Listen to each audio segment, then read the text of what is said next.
Merhaba, Sayın Recep Tayyip Erdoğan Bey. Ben Gülala Hasanova. Alişer Sahat'ın eşiyim. Yüzlenmek istiyorum ki size. Ben gittim Sinop Cumhuriyet Başsavcılığına. Yüz tuttum. Orada dilekçe verdim. Eşim kayboldu diye.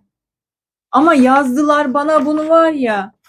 Bunu dosyayı kapatmışlar. Eşim 12 gündür yok ortalıkta. 12 gün yok. Edirne Geri Gönderme Merkezi'ne de dosya açtırdım. Onu da kapatmışlar. Öyle bir şey olur mu? Ben oraya da dilekçe verdim. Ben galiba kendimi anlatamıyorum. Lütfen artık bir Türkiye yetkilisi ilgilensin. Eşim Edirne Geri Gönderme Merkezi'nden çıkmadı oradan. Kendi ayağıyla çıkmadı.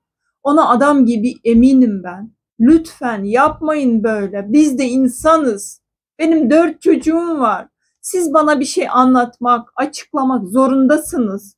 Benim küçük oğlum babasının resmini seviyor. Öyle şey olur mu? 3,5 yaşında baba sevgisini daha şimdi anlamaya başladı. Yeter artık. Suçsuz yere, hiçbir şey yapmadık yere 3 ay geri gönderme merkezinde kaldı. Şimdi serbest diyorlar.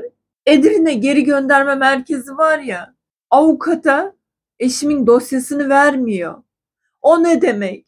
3 kere dilekçe verdi. Dilekçeniz yok diyorlar. Göz göre göre insanı ölüme gönderiyorsunuz. Bizim suçumuz neydi? Yapmayın. Allah'ını severseniz yapmayın. Bir açıklama yapın bana. Ben oraya yazıyorum, buraya yazıyorum. Bana hiçbir şekilde cevap vermiyorlar.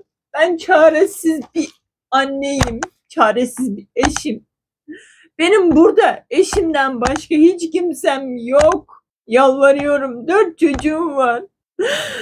Tamam, eşime acımıyorsanız çocuklarıma acıyın bari.